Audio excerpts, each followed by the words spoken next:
You know, the stories we tell about ourselves, they can start to feel really, really permanent, right? Almost like they're carved in stone. Well, today we're going to talk about a way of thinking, a therapeutic approach that basically hands you the chisel. It's called narrative therapy, and it's all about rewriting the stories that define us. And it all starts with this one single idea.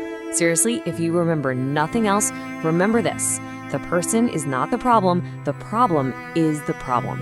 It sounds so simple, but I promise you, this one little sentence completely flips the script on how we look at our struggles. It's a total game changer. So here's our plan for this explainer. First, we'll dig into that core idea.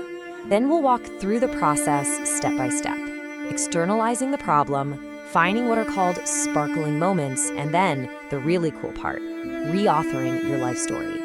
And finally, we'll zoom out and see why all of this matters in the bigger picture. Let's jump in. All right, first things first. Let's really get our heads around this foundational principle, because literally everything else we're going to talk about is built right on top of it. So what is this stuff? Well, it came about in the 1980s, thanks to two guys, Michael White and David Epstein. And their whole approach was designed to be super respectful and, really importantly, non-blaming.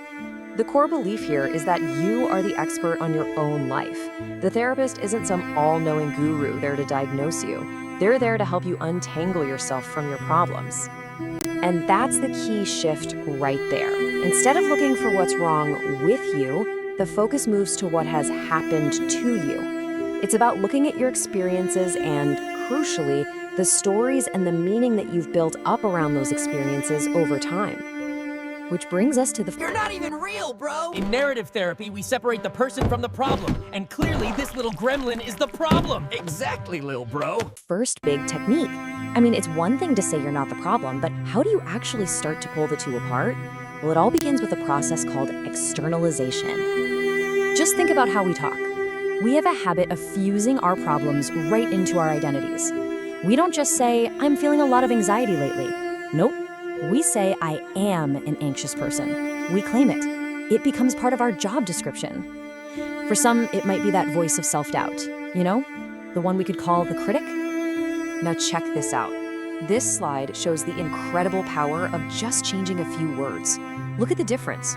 When you go from, I am anxious, to anxiety is influencing my life, you instantly create some space.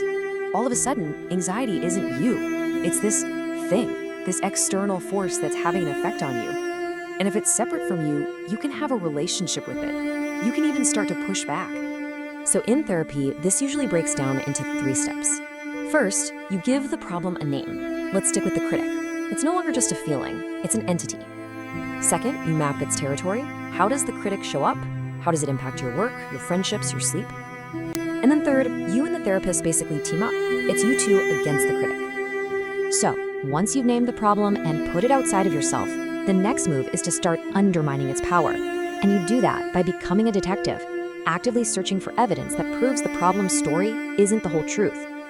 And it often starts with a simple but powerful question, just like this.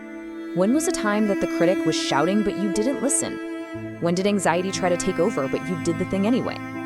We're looking for those moments when you acted in a way that just didn't fit the problem's script. In narrative therapy, these are called unique outcomes, or my favorite, sparkling moments. They are the exceptions that prove the rule wrong. They might feel really small, maybe even insignificant at first, but they are pure gold. Why? Because they're proof that the problem isn't all powerful. It doesn't run the show 100% of the time.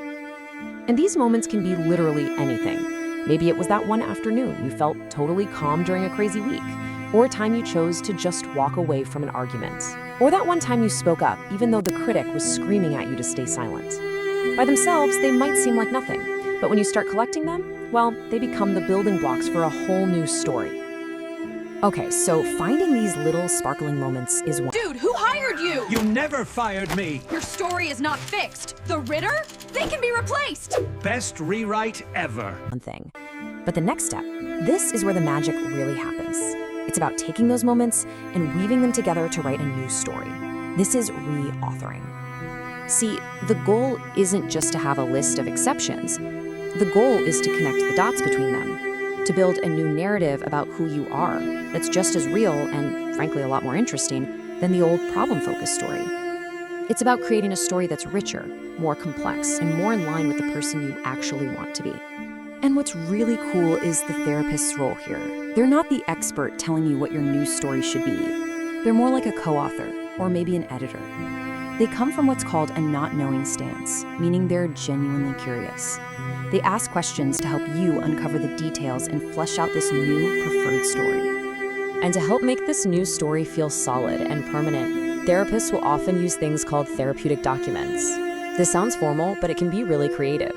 It might be a letter the therapist writes to you, summarizing all the strengths you've discovered, or a certificate you create to celebrate a breakthrough. It's about taking the story out of your head and making it a real, tangible thing in the world.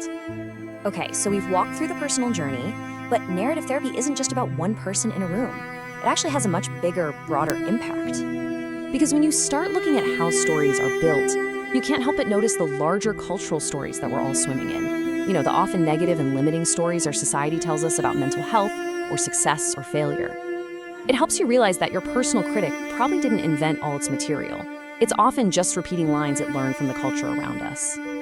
And you can see just how widely this applies. For couples, externalizing the conflict takes the blame off each other. For trauma, it helps put a terrible event into the full context of a person's life, not letting it be the only chapter. It's used everywhere from career counseling to working with kids, and the core benefit is always the same. It separates people from their problems and gives them their power back. So, we'll end here. The big takeaway from narrative therapy is that our lives aren't just a series of events that happen to us. They are stories, stories that we are constantly telling and shaping. And so the real question to leave you with is this: what story are you living right now? And are you its author?